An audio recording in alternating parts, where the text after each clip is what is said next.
Hello there, thank you for joining us on Candid Cruises. Today I'm joined by Laura Penn, travel broadcaster, and Adam Coulter, who is the editor of Cruise Critic. Welcome to you both. Thank you. Thanks for joining me. I'm going to jump in right at the deep end, guys, and say, is bigger necessarily better? Do we think size of a cruise ship matters? What do you prefer? Well, I think it very much depends on the person involved, and also whether you're with a family. So in my case, for example, I've got two young boys, and to be honest, the bigger the ship, the better. And I'll give you an example. Last year we were on Allure of the Seas, which at the time was the biggest ship in the world. It's since been overtaken by Harmony of the Seas by a foot or so, I think. But on there you see, you've got everything. So you've got amazing kids clubs, amazing kids programming. You've got Royal Promenades, you've got to link up with the DreamWorks entertainment, so you've got all the characters dressed. You've got tons of stuff to do. They're a bit young to do the flow rider, you know, the simulated surfing, but they had all sorts of fun doing scavenger hunts. There's mini golf. You know, I could go on and on and on. But with a big ship, you get all those things for young people to do. Now, I don't know what it's like, perhaps, you know, if you're a couple or something, or if you're slightly older, or, you know, maybe it's a bit too overwhelming. I mean, it's horses for courses with these ships. That's a very good word, actually, overwhelming, because I've been slightly put off bigger ships, although I do envy you having been on Allure, and I'd love to go on Harmony. But I was slightly put off by filming on Norwegian Epic, which was so vast. I mean, I was amazed at how well it was run and how efficient, but it was just too. I just felt, for me, it was too big, and I thought, were I booking to come away myself rather than filming, I would choose a smaller, intimate ship, you know, above a great big one. Laura, what's your take on it? I think it's a really interesting question, Julie. I think it goes to the core of choosing the right ship. And I think that's the core of any good cruise, because it's not a case of one ship fits all. And some people who don't know about cruising, not to patronise anybody, but if you have never been on a cruise ship, you think, a cruise is a cruise. No. If you get the wrong, let's be honest, it's Candid Cruises. If you get the wrong cruise, it can destroy your whole perception of the genre and the whole holiday experience. And you'll never do it again. Very good point. But if you get the right ship, then you can't wait to get back on, or back on one like it. And I think, I mean, I have a friend who has this very similar, absolute experience. She had never been on a cruise holiday before. She went on a cruise. The ship she went on was totally wrong for her. It was a big family cruise ship. There were lots of kids making lots of noise, having fun. They're on holiday, you know, it's allowed. But for her, she wanted peace and quiet, you know, solitude, to read her book. And she said, oh, I'm never going on a cruise again. I was like, no, please think again. Yes. And think of going on a different type of cruise ship where you can sit and read your book, and you will have solitude. You can go to the adults only, you know. So she's going to think about it. But it has kind of put her off, which is a huge shame. Yeah. But it's like anything. If you do your research, I mean, you wouldn't necessarily choose a holiday on land and go, well, I don't care where I'm going. I don't mind where I'm staying. Yeah. You would do your research. You'd find the right hotel. You'd find the right resort. You'd find the right facilities that you want to enjoy yourself. It's the same with a ship. Look for the right ship on the right cruise line that does what you want to do. So if you want to go up a rock climbing wall, if you want to do the flow rider, if you want to do all these activities, choose a ship that does that. Like my friend, if you want to sit and read your book, choose a ship that's got less going on. Yeah, Laura's absolutely right. I mean, as we said, it can be overwhelming, and the key is to do your research. Yeah, exactly. Your first cruise experiences, were they on ships? Though obviously they hopefully were on ships that were right for both of you. Well, my first cruise experience was with my mum, so I didn't really have a great deal of say in it. How old are you? Well, I must admit, I was quite late to cruising. I was 27. Okay, my daughter was 25. That's okay. And so for us, I mean, it was my brother and I, who was 25. We really didn't know anything about cruising, and we were lucky. She chose Celebrity, which for me, that's one of my favourite lines. If I'm allowed to have favourites. Yeah, you are. Of absolutely. The kind of what I suppose you define as a mid-sized ship, which for some people might still sound overwhelming, but because we're talking about, I think about 2,000 people. Yeah. These are the smaller ones. And it was in the Caribbean, and it was a classic sort of, you know, Cozumel, Jamaica, Cayman Islands, and it was absolutely fabulous. I mean, I'd never experienced or knew anything about cruising before, you know. Yeah. The food, the quality of service, and I remember I remember a number of things about it, but one of the ones was my mum had got this aft cabin, so basically that means one right at the back, and you could just watch the wake as we pulled away from these islands, and we used to have a rum punch. Pre-dinner, yeah. Well, I think it was rum punch probably, and pre-dinner champagne, and it was just an amazing experience. What a stylish mum! Yes, well, yes, absolutely. So that kind of spoilt me a bit, and she set the bar pretty high at that stage.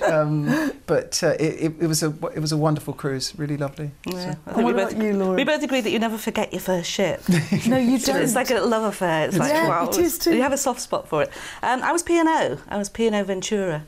And I felt like, maybe you can relate to this, I felt like I was getting away with it. Yes. So I'd go into the restaurant and I'd sit down, have a 5-course meal and not have to get a chips at the end and pay for it. I was like, got away with that, got away with a 5-course meal, doing all right.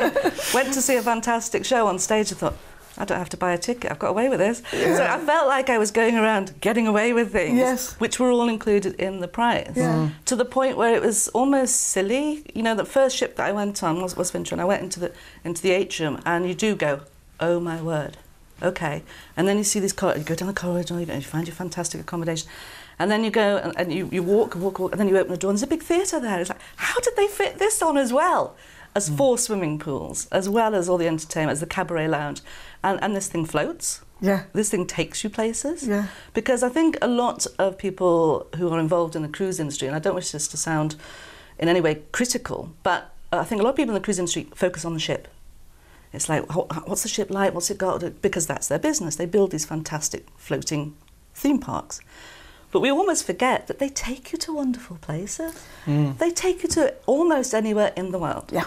Pretty well anywhere. With no stress. Yeah. You arrive there. Yeah. And you know, if you've got an outside cabin, you look at, where are we today? And you can go and experience. And it's a beautiful way to arrive as well. Beautiful. Exactly. You know, by sea. Some of these places like Sydney Harbour, Hong Kong Harbour, I mean, honestly, there's no better way to arrive than on a cruise ship. Rio de Janeiro. Rather than flying in. Unbelievable. You know, or Rio, yeah. No stress. No stress. My first cruise was on the QE2, which was wonderful. It was a soap cruise. Classy. Well, it was a soap cruise, and I had to talk about Brookside, and I loved it. I took my daughter on Ventura, P&O's Ventura, and she'd said, she was 25, and she said, oh no, Mum, everybody's going to be really old. Common misconception. Everybody's going to be like over 80. And I said, well, they won't be, and it doesn't matter anyway. It's fine. It's for all ages. And as we walked onto the ship, there were 3 Zimmer frames. And she turned around and she looked at me. But then, do you know what happened? She did yoga, and Enid, Beryl, and who was the other one? Enid, Beryl, and Jean became her best friends. That's and great. Enid, Good at one story. point in the yoga class, it was quite traumatic because Enid passed wind. And so Enid never came back to yoga because she was so embarrassed. But that happens in yoga. It happens in yoga. And it was Kate who went to Enid's cabin and got her back. Oh, good for her. Got her back to the yoga class, and then she ended up having cocktails, I'd say, you know, at the end of the cruise with them all. I'm being very candid. And no, I'm probably not meant to say that on air, but it's Candid it was cruise. too late. It was too late. It's out there. And it was really good. But that's another thing, actually, Jesus, just to jump in there, is that you do make friends as well. Oh, yeah. So even if you go as a solo traveller, which I think cruise lines, you know, are open to that, and I think it's a fantastic holiday for a solo person, because even if you don't go with anybody else, you'll meet somebody. You will, yeah. You'll bump into people. You'll make friends on board. Yeah, and Enid, and the 3 of them, I don't think any of them were under 75. And so for her, it was really, really good. It was a, you know, real adjustment. Cabins, what cabins do you go for? I would always go for balcony, personally. And I know that it costs a little bit more, but often you can get really reasonably priced upgrades. The reason I go for a balcony is because, obviously, well, with kids it makes things a lot easier because it's like an extra room. Yeah. So you can sit outside after you've put them to bed. But the most lovely thing is obviously, you know, it does really help because then you have that privacy thing. And you shut the doors and you can have a drink. And you know they're safe. They're safe. So it's not like having to sit in the room in the dark, you know, being quiet or watching TV on mute. It's a really nice way of doing it, watching the sea go past or whatever. But also, obviously, arriving or leaving a place, as I mentioned before, you know, if pulling away from an island or coming into an island, you want to, ideally, I mean, obviously, if you have a port window, you can see it. But if, for example, in the Caribbean, you can smell it, you know, you're going into Dominica or one of these amazing places, Grenada, you can literally smell arriving at these places, and then you feel that heat, that wonderful Caribbean warmth. So for me, I'd personally always do that. I think, again, going back to your excellent point about different types of ships for different people, you can also be put off if you're in an inside cabin, because those can be, if we're being candid, they can be pretty claustrophobic. Yeah, yeah. See, I'm going to disagree because I love inside cabins. Okay. Laura. Well, I'm sorry, I'm on intrigued. Adam's side 100%. See, I haven't got kids, so obviously Okay. I appreciate if you have a family and you want to put them to bed, and I totally get that. I get the balcony thing. I've done a balcony, I love balconies, but I love inside cabins too because they're so cosy. Oh, I get claustrophobic. Do you? You see, I yeah. don't. I love I think it. it's the I feel type like of I'm in a person you womb. are. Yeah. No, I get what you're You saying. can hear the ship moving, Yeah. and you can feel. Not very often you feel it, but you can hear the noises of the ship. But you're all sort of cosy and safe. I mean, love occasionally, I mean, I can see where you're saying, because you do get an amazing night's sleep in an inside cabin. Yeah. But at the same time, I wouldn't want to be in there necessarily for a week. Yeah. Occasionally, what we'll do is we'll get a balcony and then opposite an inside because of the kids. But we'd mix it up. We wouldn't leave them on their own. But then occasionally, I'll sleep with one of the boys, and I will have an amazing night's sleep because it's totally I haven't silent. seen them yet, but I want to see these cabins, you know, the interconnecting cabins Yes. that some of the newer ships have Yeah. now. I Yeah. think that's a superb idea. Yeah. And on Harmony, they have an outside space as well. Yes. So you've almost got, like, if you imagine a holiday apartment villa with your own terrace, Yeah. you've got that space as well. So I'd love to have a look around one of those. But I think that's also- a great idea, because then literally the whole family or a group of friends can stay in the same But place. also jumping in there, that you may have heard, I don't know if viewers have heard of virtual balconies as well. They're Yes, And fantastic. they're actually a good compromise. Yes, really good. So like you're saying, you've got these interconnected family ones, and then the inside one has a virtual balcony, which is actually a really high definition view of the actual ship, of what you're looking at. You would absolutely and swear if you you've had a got young balcony. kids, they think it's a Fantastic. balcony. And apparently you can hear the noise as well. Yeah, I've they not pipe the noise in. experienced You them, can turn the audio off or on, but it's a wonderful compromise. And then you can as just well. switch it off. Yeah. So those are on Royal Caribbean's Yes. ships. So they're on Anthem of the Seas, Quantum. and also they've been put onto Harmony as well. Yeah, fantastic. Stay with us, and please do stay with us. You're watching Candid Cruises. We'll be back right after the break.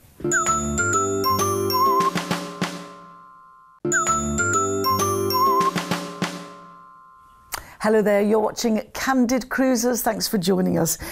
In the break, we were speaking about the common misconception that a lot of people out there think, I don't fancy a cruise. No, cruise are always for older people. And you were saying, Adam, that you get this a lot. I do, and it's frustrating, to be honest, Julie. I mean, we spend the whole time trying to explain to people, as we were saying before, there's cruises to suit everybody. You know, there isn't just one hotel type in the world, and there's millions of different types of cruises as well. Yeah. And there's many, you know, you mentioned about Norwegian, we talked about Royal Caribbean, you know, it's Disney Cruise Line. I mean, you know, what other type of cruise line could you have made for kids, you know? Yeah. So I think one of the, and they're coming to the UK next year, incidentally. They're going to have a few port calls, which is exciting. But I think the frustration is that, you know, you try and explain to people, well, why don't you try it? You know, you might enjoy it. And you get those people pushing back and saying, oh, it's only for old people. Well, it's not. And particularly if you go in school holidays, you'll find it full of families, young people, you know, and it makes for a wonderful atmosphere. And of course, there are some cruises for older people, and so there should be. You know, Saga cruises, Fred Olsen cruises. But again, it's horses for courses, different ships for different people. And I think it's a really important point to make. Yeah. Do you think the perception is changing slowly, though? As the age does come down, Yes. more families are going on cruise holidays. They'll grow up knowing what a cruise holiday is about. Exactly. So in 10, 20 years' time, people who are now teenagers will grow up knowing what a cruise holiday is. But I think, you know, if you've got a limited budget and you save up all year to go on holiday, you want to make sure you enjoy that week or 2 weeks, because it's very important to you to get it right. So I think there's perhaps a reluctance to get it wrong. You don't want to go and not enjoy yourself. And as I said earlier on, it's about choosing the right cruise and doing your homework and watching this channel, which tells you a lot about. And reading which is Cruise rich. Critic, brilliant. No, joking apart, I know it might sound cheesy. It's a brilliant website, and it's a good my go-to source of for resource. research and It's everything. got a lot of information on that. And it's honest. Really good. You know, Yes. and I know you've got the forum as well. But it's Well, we've got the members who talk. You know, they're the ones who cruise. So that, you know, it doesn't get more honest than that. They're saying their real experiences, and then they write the member reviews.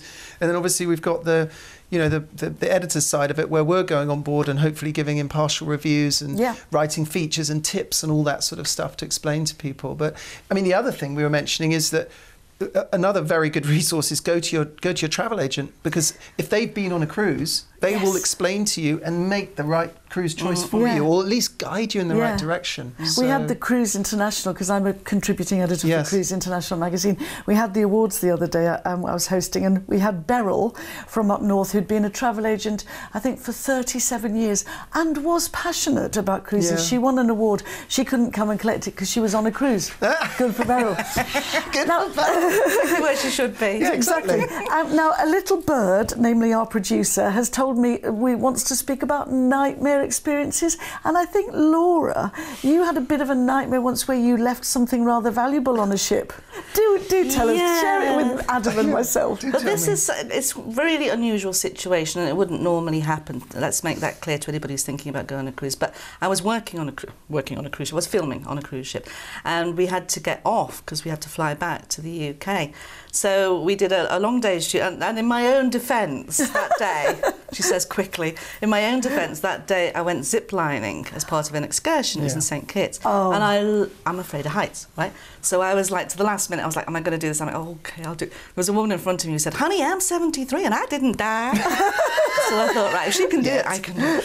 So I came back to the ship, I've just been ziplining, and we had to get off. And I got off with my bags and everything and left my passport on the ship. Oh, no. So we waved the ship goodbye. It was going off to Turk and Caicos with my passport on board. So that wasn't a great experience, but it was my own fault. Or was it? Or maybe it was just the fear of ziplining. What happened? You couldn't fly back home? No, I was stranded in Barbados. Well, you know, that's not such a bad place. That's what everybody said. Everyone was like, you did it on purpose. Exactly. How long were you out there for? How long till well, you it was got a your Friday, passport? so I had to stay till the Monday and then go to... Lucky you. Well, everyone says that, but when you want to come home, you want to come home. No, you want to come home. True, but well done for ziplining. I've done it in St Kitts as well, and it's scary. It's great fun. I love it. Brilliant. Yeah, but once you get over the scare. Yeah. Any nightmares for you, Adam?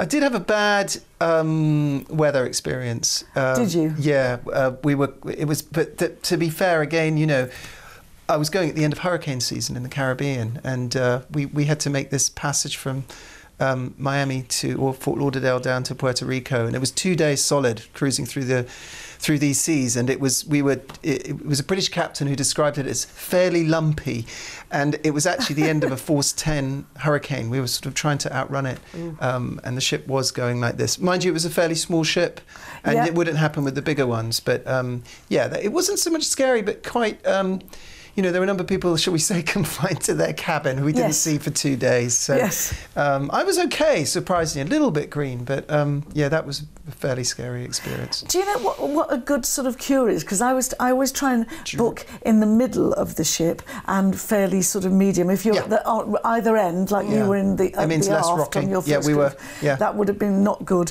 in the Bay of Biscay or whatever. But I don't know about the dry toast one. I've read sucking on an ice cube or sucking on an olive. Never heard of either of them. I think you just resort to drugs. Is it Dramazine or something? Yeah, and those wristbands are pretty useless. Yeah. Some people wear them. Yeah. Yeah, but I mean, But you're right. You're exactly right. Get a middle cabin about midships. Yeah. Well, I think it's worth saying that it's very unusual that you feel sick on it. Well, I've never felt sick on a ship. I've been on some lumpy ships, but maybe I just don't have that. I'm all right. It's My very husband unusual isn't. That you feel he gets around the bed, but then he's Some always people are more been prone to travel sickness his whole life. I've got to drop you in it as well, Adam. The producers also told me that you did once forget one of your children. No. Now that makes me feel a lot better. I can't believe we have to do this story. That's not so bad. Slightly worse than a passport. When my child is old enough and is watching this, we haven't told him yet. No, I've spoken about passing when she's spoken about forgetting a passport. You've got to go for full it. Disclosure. Basically, what happened was it's a passport issue again. I didn't actually forget him. It was a passport issue. We were set to go on Ventura, so we've all been on Ventura. We were about to go on Ventura, and it was literally a few days before, and we had to do the pre-passport, where you sign the stuff on the registration and things like that. And I said to my wife, "Well, could you could you find his passport, please? We need to fill it." Cut a long story short, we couldn't find it anywhere, and this was about 3 days before we had to leave. I was back and forth with the cruise line, back and forth with the passport office, trying to figure out a way we could somehow take a young child without a passport. There was no way we could, and we had to make the very difficult decision, and he was only 3, I think, at the time, to leave him behind. home alone, not at 3. Well, who did you leave him with? Your mum? Or A combination of people. Home Alone? No, he wasn't Home Alone. I want that on the record. He was not Home Don't let Alone. him watch. No, he was a combination of mum, next door neighbours, some we found in the street. His babysitter and some other relatives. And he had a whale of a time. And 2 days later, his babysitter sent us this super cute picture of him smiling with his passport. He'd hidden it in his favourite book. No! And he was so proud of himself. Yeah. Bless him. Yeah, that's the end of the story. So it was very tough and very weird flying out there, because this is 9 hours going out to Barbados where we joined the ship, and there was the 3 of us, and we were looking at each other thinking, oh my God, what have we done? There was an empty seat beside us. I do say, listen, at 3 he's not going to be pining for it. He was not going to really know too much what he's missing. No, but he will know about it now. That yes, it's he will, and he's going to be. So thanks for that, and thanks for the producer. You're not going to win Father of the Year award. No. Anyway, it was a tough call. Okay, listen, very, very quick last question. Sorry to drop you in that. Favourite food on board a ship? Favourite restaurant? You don't have to, but if you can think of one. It's a difficult one. Laura? It is difficult. The difficulty is excluding others, I suppose. Yes, it is. But if I had to choose, I'm a big fan of chocolate. So the chocolate bomb at Coulter's restaurant. Oh! It's chocolate ice cream in a chocolate shell, and they pour hot chocolate sauce on top, and it all melts. Oh, yeah. Nice. That's lovely. Your favourite food or favourite restaurant? Both. It's a really tough one. Yep. So I am torn. Okay. Go for it. I'm good. If I had to make a decision, it would be Celle de Mer, which is the new French-style bistro brasserie thing on Holland America's Koningsdag, which is outstanding. You basically get fresh fish, not frozen. Wow. It's fresh fish brought to your table, and then they grill it for you in any way you want it, with different sauces and stuff like that. And it really has the feel of a French bistro. And I sailed on there in April, and it was amazing. Blew me away. Fantastic. So. Wonderful. Mine has to be the Nobu restaurant on board Crystal Serenity. Best food I think I've ever had at sea or on land. Wow. Fantastic. Amazing. Thank you so much for joining me, Laura Penn, Adam Coulter. Thank you. And thank you for joining us for Candid Cruises. Hope you've enjoyed it. See you next time.